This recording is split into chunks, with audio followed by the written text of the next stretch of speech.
पहले अध्याय का पहला श्लोक गीता का आधारभूत पटल है। पहले अध्याय का पहला श्लोक ही अपने आप में पूरे अध्याय की संपूर्णता को समाये हुए है। धर्म क्षेत्रे कुरुक्षेत्रे समवेता युयुत्सवा मामका पांडव शैव किम कुर्वत संजय। अर्थात धृतराष्ट्र ने कहा, हे संजय, धर्म भूमि कुरुक्षेत्र में युद्ध की इच्छा से एकत्रित हुए मेरे तथा पांडु पुत्रों ने क्या किया।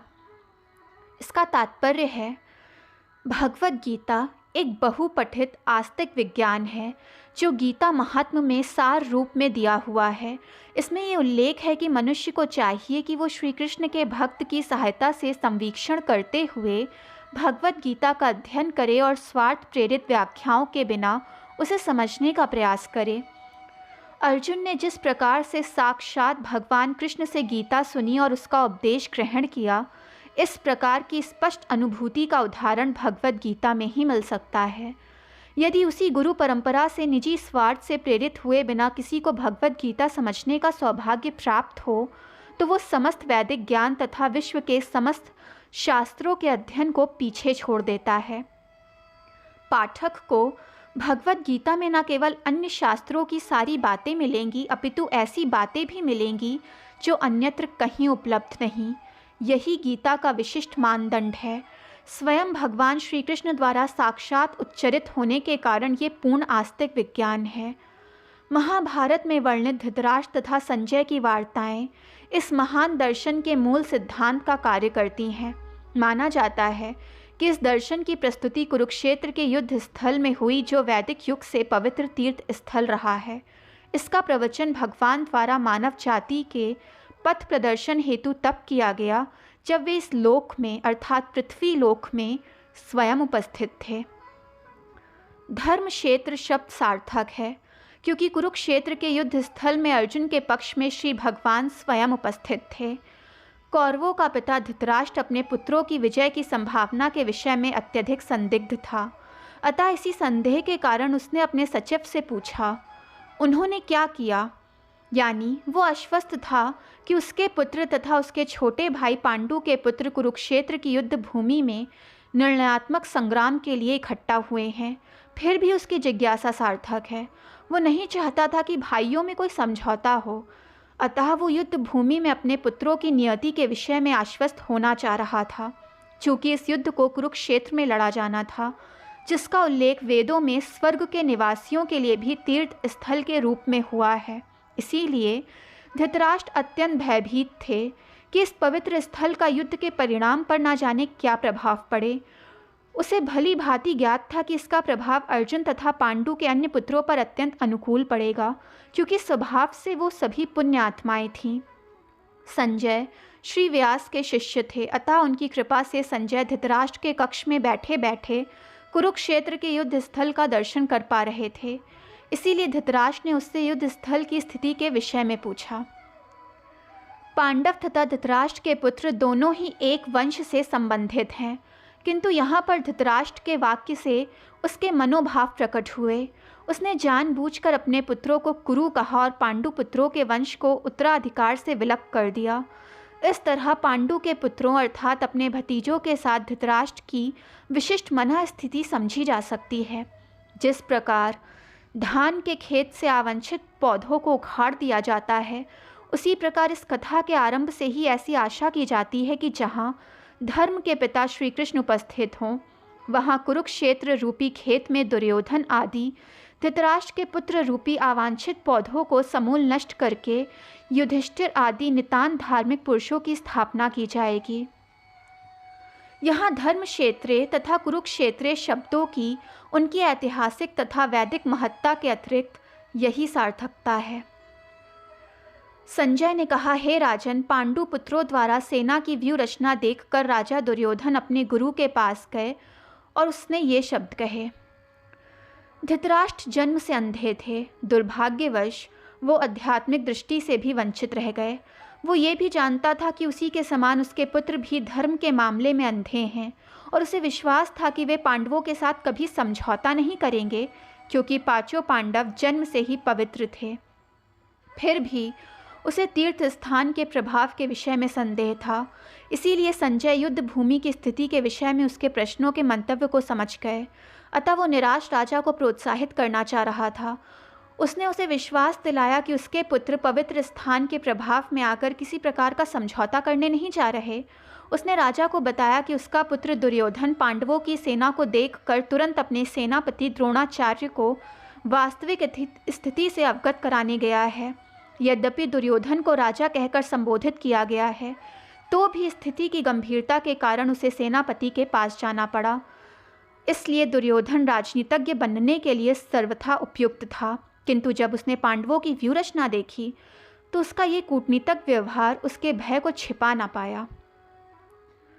परम राजनीतिज्ञ दुर्योधन महान ब्राह्मण सेनापति द्रोणाचार्य के दोषों को इंगित करने चाहता था।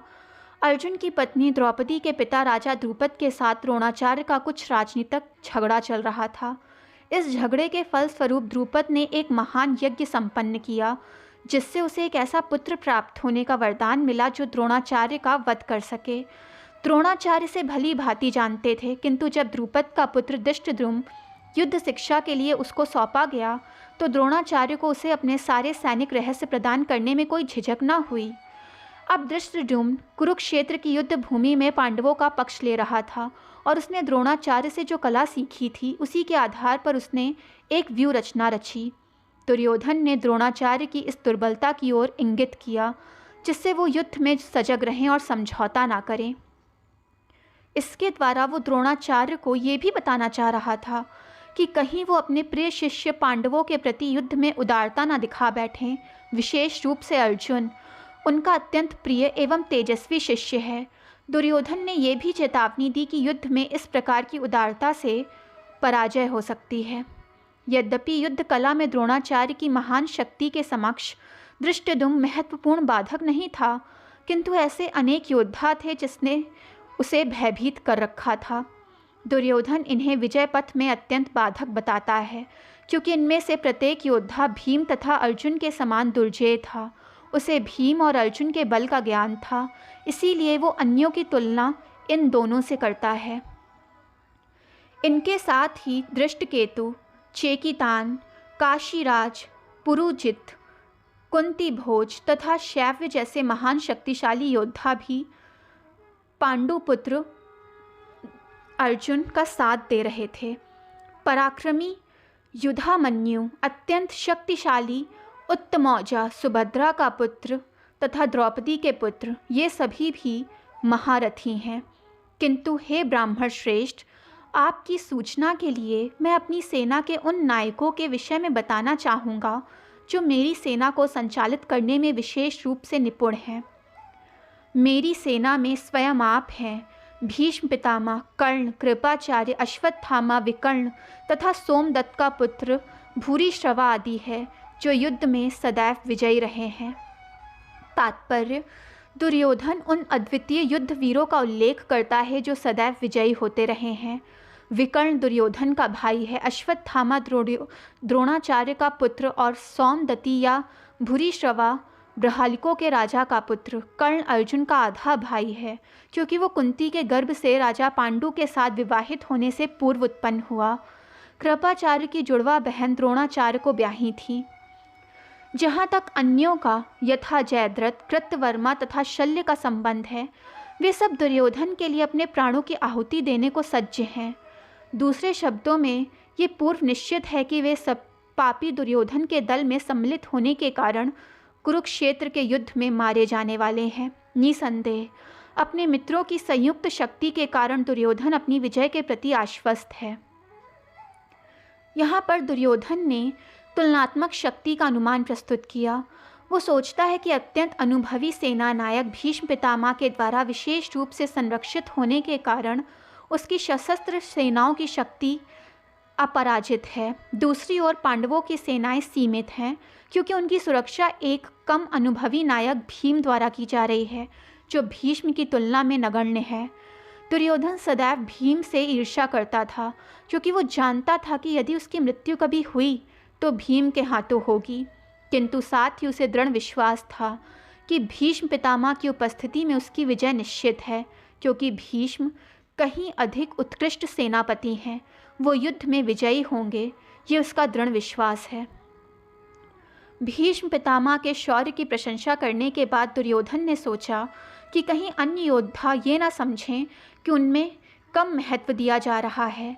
अतः दुर्योधन ने अपने सहज कूटनीतिक ढंग से स्थिति संभालने के उद्देश्य से शब्द कहे। उसने बलपूर्वक कहा कि भीष्म पितामह निसंदेह महानतम योद्धा हैं, किंतु अब वो वृद्ध भी हो चुके हैं। इसीलिए प्रत्येक सैनिक को चाहिए कि चारों ओर से उनकी सुरक्षा का ध्यान रखें।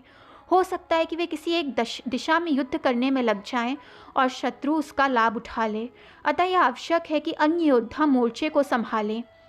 दुर्योधन को पूर्ण विश्वास था कि कुरुओं की विजय भीष्म देव की उपस्थिति पर निर्भर है। उसे युद्ध में भीष्म पितामह तथा द्रोणाचार्य के पूर्ण सहयोग की आशा थी, क्योंकि वो अच्छी तरह जानता था कि इन दोनों ने उस समय एक शब्द भी नहीं कहे जब अर्जुन की पत्नी द्रौपदी को असहाय अवस्था में भरी सभा में नग्न किया जा रहा था और जब उसने न्याय की भीख मांगी थी। ये जानते हुए भी कि इन दोनों सेनापतियों के मन में पांडवों के लिए स्नेह है, दुर्योधन को आशा है कि वो इस स्नेह को दरकिनार कर उसका साथ देंगे, जैसे उसने द्रुत कीड़ा में उनका साथ दिया था। कुरुवंश के व्योव्रत पितामह अपने पौत्र दुर्योधन का मनोभाव जान गए और उसके प्रति अपनी स्वाभाविक दयावश उन्होंने उसे प्रसन्न करने के लिए अत्यंत उच्च स्वर से अपना शंख बजाया, जो उनकी सिंह के समान स्थिति के अनुरूप था। अप्रत्यक्ष रूप में शंख के द्वारा प्रतीकात्मक ढंग से उन्होंने अपने हताश पौत्र दुर्योधन को बता दिया कि उन्हें युद्ध में विजय की आशा नहीं, क्योंकि दूसरे पक्ष में साक्षात ईश्वर श्री कृष्ण हैं। फिर भी युद्ध का मार्गदर्शन करना उनका कर्तव्य था और इस संबंध में वो कोई कसर नहीं छोड़ेंगे। तत्पश्चात शंख, नगाड़े, बिगुल, तुरहई तथा सींग सहसा एक साथ बज उठे। वो संवेद स्वर अत्यंत कोलाहलपूर्ण था। भीष्म देव द्वारा बजाए गए शंख की तुलना में कृष्ण तथा अर्जुन के शंखों को दिव्य बताया गया है। दिव्य शंखों के नाद से ये सूचित हो रहा था कि दूसरे पक्ष की विजय की कोई आशा न थी, क्योंकि कृष्ण पांडवों के पक्ष में थे। जयस्तु पांडुपुत्राणम येषम पक्षे जनार्दन। जय सदा पांडु के पुत्र जैसों की होती है, क्योंकि श्री कृष्ण उनके साथ हैं और जहाँ जहाँ भगवान विद्यमान हैं वहीं वहीं लक्ष्मी माता विद्यमान है, क्योंकि वे अपने पति के बिना नहीं रह सकती।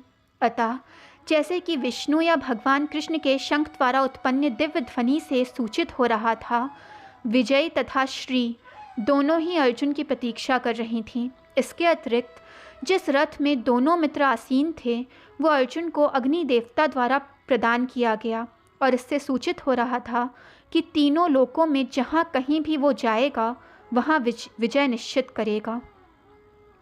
भगवान कृष्ण ने अपना 5 जन्य शंख बजाया। अर्जुन ने देवदत्त शंख तथा अति भोजी एवं अति मानवीय कार्य करने वाले भीम ने पौंड्रक नामक भयंकर शंख बजाया। भगवान श्री कृष्ण को ऋषिकेश कहा गया है क्योंकि वे ही समस्त इंद्रियों के स्वामी हैं।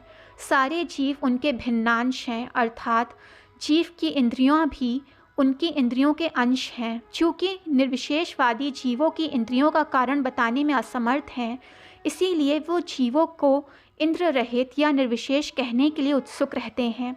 भगवान समस्त जीवों के हृदय में स्थित होकर उनकी इंद्रियों का निर्देशन करते हैं, किंतु वे इस तरह निर्देशन करते हैं कि जीव उनकी शरण ग्रहण कर ले, और विशुद्ध भक्त की इंद्रियों का तो वे प्रत्यक्ष निर्देशन करते हैं। यहाँ कुरुक्षेत्र की युद्ध भूमि में श्री कृष्ण अर्जुन की दिव्य इंद्रियों का निर्देशन करते हैं, इसीलिए उनको ऋषिकेश कहा गया। भगवान के विविध कार्यों के अनुसार उनके भिन्न भिन्न नाम हैं।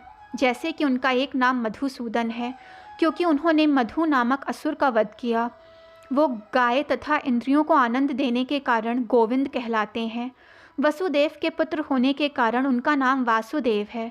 देवकी को माता रूप में स्वीकार करने के कारण उन्हें देवकी नंदन कहा गया।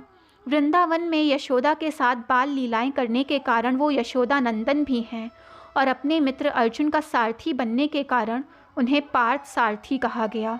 इसी प्रकार उनका एक नाम ऋषिकेश है, क्योंकि उन्होंने कुरुक्षेत्र के युद्ध स्थल में अर्जुन का निर्देशन किया।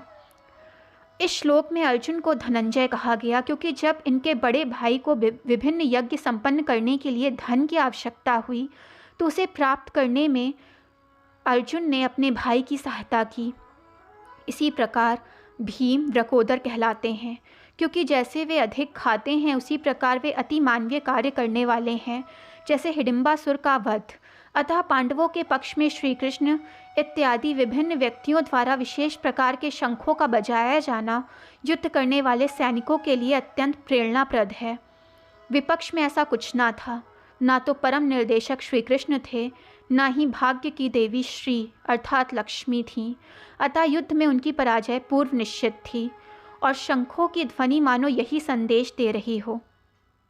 संजय ने धृतराष्ट्र को अत्यंत चतुराई से ये बताया कि पांडु के पुत्रों को धोखा देने तथा राज्य सिंहासन पर अपने पुत्रों को आसीन कराने की ये अविवेकपूर्ण नीति अपराध थी। लक्षणों से पहले से ही ये सूचित हो रहा था कि इस महायुद्ध में कुरुवंश मारा जाएगा। भीष्म पितामह से लेकर अभिमन्यु तथा अन्य पौत्रों तक विश्व के अनेक देशों के राजाओं समेत उपस्थित सारे के सारे लोगों का विनाश निश्चित था। ये सारी दुर्घटना धृतराष्ट्र के कारण होने वाली थी क्योंकि उसने अपने पुत्रों की कुनीति को प्रोत्साहन दे रखा था। जब भीष्म तथा दुर्योधन के पक्ष में अन्य वीरों ने अपने अपने शंख बजाए तो पांडवों के हृदय विदीर्ण नहीं हुए। ऐसी घटनाओं का वर्णन नहीं मिलता, किंतु इस विशिष्ट श्लोक में कहा गया है कि पांडव पक्ष के शंखनाद से धृतराष्ट्र के पुत्रों के हृदय विदीर्ण हो गए। इसका कारण स्वयं पांडव और भगवान कृष्ण में उनका विश्वास है। परमेश्वर की शरण ग्रहण करने वालों को किसी प्रकार का भय नहीं रहता, चाहे वो कितनी ही विपत्ति में क्यों ना हो। युद्ध प्रारंभ होने ही वाला था। उपयुक्त कथन से ज्ञात होता है कि पांडवों की सेना की अप्रत्याशित व्यवस्था से धृतराष्ट्र के पुत्र बहुत कुछ निरुत्साहित थे क्योंकि युद्ध भूमि में पांडवों का निर्देशन श्री कृष्ण के आदेशानुसार हो रहा था। अर्जुन की ध्वजा पर हनुमान जी का चिन्ह भी विजय का सूचक है क्योंकि हनुमान ने राम तथा रावण युद्ध में राम की सहायता की थी, जिस कारण राम विजय हुए। इस समय अर्जुन की सहायता के लिए उनके रथ पर राम तथा हनुमान दोनों उपस्थित हैं। भगवान श्री कृष्ण साक्षात राम हैं और जहाँ श्री राम हैं वहाँ उनके सेवक हनुमान उपस्थित होंगे ही तथा उनकी नित्य संगनी वैभव की देवी सीता अर्थात श्री लक्ष्मी भी। इसीलिए अर्जुन के लिए किसी भी शत्रु से भय का कोई कारण नहीं। इससे भी अधिक इंद्रियों के स्वामी श्री कृष्ण निर्देश देने के लिए साक्षात उपस्थित हैं। इस प्रकार अर्जुन को युद्ध करने के मामले में सारा सत परामर्श प्राप्त था। ऐसी स्थितियों में जिनकी व्यवस्था भगवान ने अपने शाश्वत भक्त के लिए की थी, निश्चित विजय के लक्षण स्पष्ट थे। यद्यपि श्री कृष्ण साक्षात भगवान हैं, किंतु वे अहेतुकी कृपावश अपने मित्र की सेवा में लगे हुए हैं। वे अपने भक्तों पर स्नेह दिखाने से कभी चूकते नहीं। इसीलिए अर्जुन ने उन्हें अच्युत कहा। सारथी रूप में उन्हें अर्जुन की आज्ञा का पालन करना था और उन्होंने इसमें कोई संकोच नहीं किया। उन्हें अच्युत कहकर संबोधित किया गया। यद्यपि उन्होंने अपने भक्त का सारथी पद स्वीकार किया था, किंतु इससे उनकी परम स्थिति अक्षुण्ण बनी रही। प्रत्येक परिस्थिति में वे इंद्रियों के स्वामी श्री भगवान ऋषिकेश हैं। भगवान तथा उनके सेवक का संबंध अत्यंत मधुर और दिव्य होता है। सेवक स्वामी की सेवा करने के लिए सदैव उद्यत रहता है और भगवान भी भक्त की कुछ ना कुछ सेवा करने की कोशिश में लगे रहते हैं। वे इसमें विशेष आनंद का अनुभव करते हैं कि वे स्वयं आज्ञादाता ना बने, अपितु उनके शुद्ध भक्त उन्हें आज्ञा दें। चूँकि वे स्वामी हैं अतः सभी लोग उनके आज्ञा पालक हैं और उनके ऊपर उन्हें आज्ञा देने वाला कोई नहीं।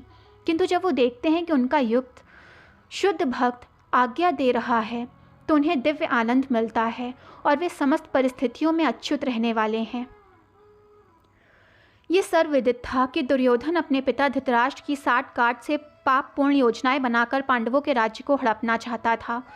जिन समस्त लोगों ने दुर्योधन का पक्ष ग्रहण किया वे सभी समान धर्मा रहे होंगे। अर्जुन युद्ध प्रारंभ होने के पूर्व ये तो जान ही लेना चाहता था कि कौन कौन से लोग आए हैं, किंतु उसके समक्ष समझौता का प्रस्ताव रखने की उसकी कोई योजना ना थी।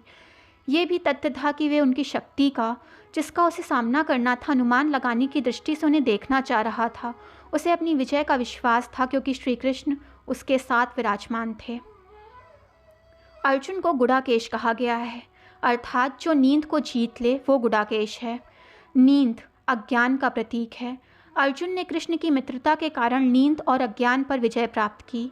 कृष्ण के भक्त के रूप में वो कृष्ण को क्षण भर भी नहीं भुला पाया, क्योंकि भक्त का स्वभाव ही ऐसा होता है। यहाँ तक कि चलते अथवा सोते हुए भी कृष्ण के नाम, रूप, गुणों तथा लीलाओं के चिंतन से भक्त कभी मुक्त नहीं रह पाते। कृष्ण का भक्त उनका निरंतर चिंतन करते हुए निंदा और अज्ञान दोनों को जीत सकता है।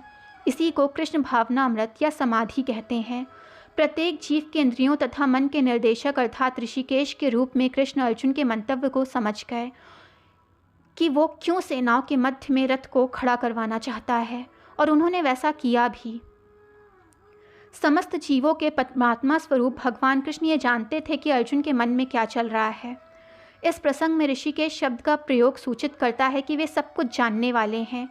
इसी प्रकार पार्थ शब्द अर्थात प्रथा एवं कुंती पुत्र भी अर्जुन के लिए प्रयुक्त होने के कारण महत्वपूर्ण है।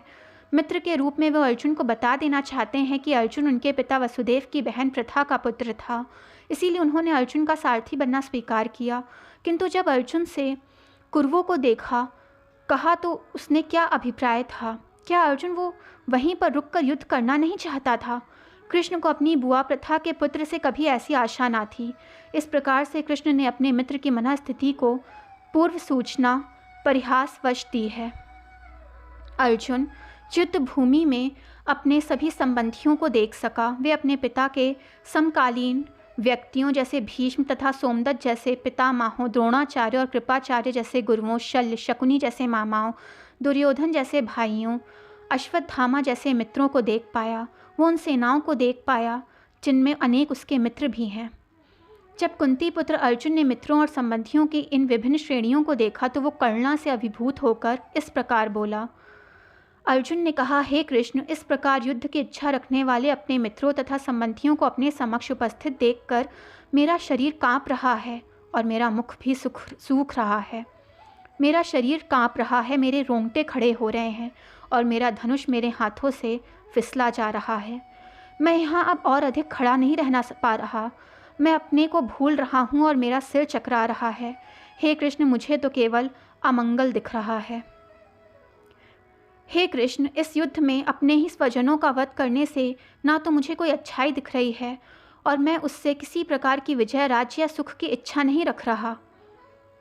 हे गोविंद, हमें राज्य, सुख अथवा इस जीवन से क्या लाभ, क्योंकि जिन सारे लोगों के लिए हम उन्हें चाहते हैं वे ही उस युद्ध भूमि में खड़े हैं। हे मधुसूदन, जब गुरुजन, पितृगण, पुत्रगण, पिता, माँ, मामा, ससुर, पौत्रगण, साले तथा अन्य सारे संबंधी अपना अपना धन एवं प्राण देने को तत्पर हैं और मेरे समक्ष खड़े हैं, तो फिर मैं इन सबको क्यों मारूं? भले ही वो मुझे क्यों ना मार दें।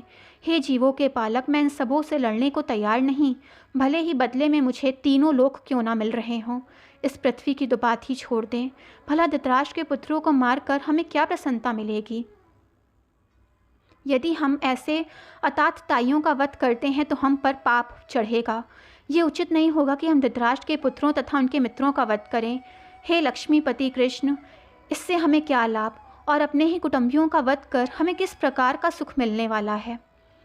हे जनार्दन, यद्यपि लोभ से अभिभूत चित्त वाले ये लोग अपने परिवार को मारने या अपने मित्रों से द्रोह करने में कोई दोष नहीं देखते, किंतु हम लोग जो परिवार के विनिष्ट करने में अपराध देख सकते हैं, ऐसे पाप कर्मों में क्यों प्रवृत्त हों? कुल का नाश होने पर सनातन कुल परंपरा नष्ट हो जाती है और इस तरह शेष कुल भी अधर्म में प्रवृत्त हो जाता है। हे कृष्ण, जब कुल में अधर्म प्रमुख हो जाता है तो कुल की स्त्रियां दूषित होती हैं और स्त्रीत्व के पतन से हे वृष्णिवंशी अवांछित संतानें उत्पन्न होने लगती हैं। अवांछित संतानों की वृद्धि से निश्चय ही परिवार के लिए तथा पारिवारिक परंपरा को विनिष्ट करने वालों के लिए नरक के द्वार खुलते हैं। ऐसे पतित कुलों के पुरखे गिर जाते हैं, क्योंकि उन्हें जल तथा पिंड दान करने वाला कोई नहीं होता। जो लोग कुल परंपरा को विनिष्ट करते हैं और इस तरह अवांछित संतानों को जन्म देते हैं, उनके दुष्कर्मों से समस्त प्रकार की सामुदायिक योजनाएं तथा पारिवारिक कल्याण कार्य विनिष्ट हो जाते हैं। हे प्रजापालक कृष्ण, मैंने गुरु परंपरा से सुना है कि जो लोग कुल धर्म का विनाश करते हैं वे सदैव नरक में वास करते हैं। कितने आश्चर्य की बात है कि हम सब जघन्य पापकर्म करने के लिए उद्यत हो रहे हैं। राज्य सुख भोगने की इच्छा से प्रेरित होकर हम अपने ही सगे संबंधियों को मारने पर तुले हैं। यदि शस्त्रधारी धृतराष्ट्र के पुत्र मुझ निहत्थे तथा रणभूमि में प्रतिरोध न करने वाले को मारें तो ये मेरे लिए श्रेष्ठकर होगा। संजय ने कहा। युद्ध भूमि में इस प्रकार कहकर अर्जुन ने अपना धनुष तथा बाण एक ओर रख दिया और शोक संतप्त चित्त से रथ के आसन पर बैठ गया। इस प्रकार भगवद गीता के प्रथम अध्याय कुरुक्षेत्र के युद्ध स्थल में सैन्य निरीक्षण का भक्ति वेदांत तात्पर्य पूर्ण हुआ। दोस्तों, वीडियो पसंद आए तो चैनल को लाइक, सब्सक्राइब एंड शेयर करें ताकि चैनल की नोटिफिकेशन मिलती रहे।